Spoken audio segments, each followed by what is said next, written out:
Нема веќе како досега. Премиерот Христијан Мицкоски со најавата дека за сите важни национални прашања и евроинтеграциите ќе се консултира и со опозицијата, покажува диаметрално спротивна политика од онаа на претходната власт.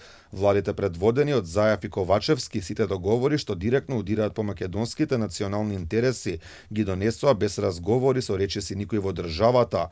Таков беше случајот со договорот за добрососедство со Бугарија, со Преспанскиот договор, како и со прифаќањето на францускиот предлог. Според универзитетскиот професор Звонимир Јанкуловски, ваквата најава на Мицкоски е и повеќе од позитивна, бидејќи за сите важни прашања од национален интерес мора да постои консензус кај сите во Македонија, нешто што во минативе 7 години го немаше, па сега Македонија е блокирана на европскиот пат. Оно што до неодамна беше непознато во политиката на денешната опозиција тогашна власт, која за клучните верни национални интереси, вклучувајќи го договорот од Преспа, промената на името и договорот за добрососедство со Бугарија, едноставно го ја исклучи опозицијата, го исклучи гласот на оние кои се клучни во креирањето на решението за ваквите прашања.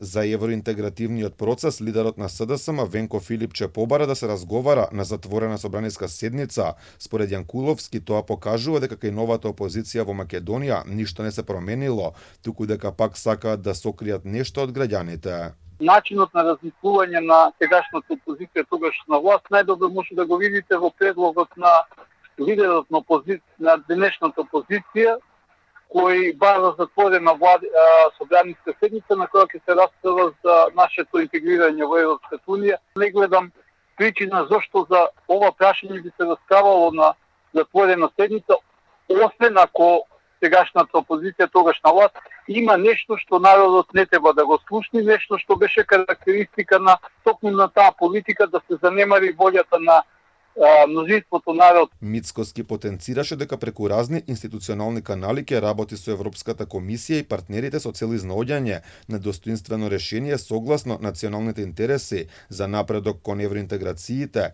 Диктати не прифаќа. Премиерот рече дека писмено ќе им се обрати на сите инволвирани страни со цел уште еднаш да ја потврди недвосмислената волја за диалог, реформи и изнаоѓање на решение.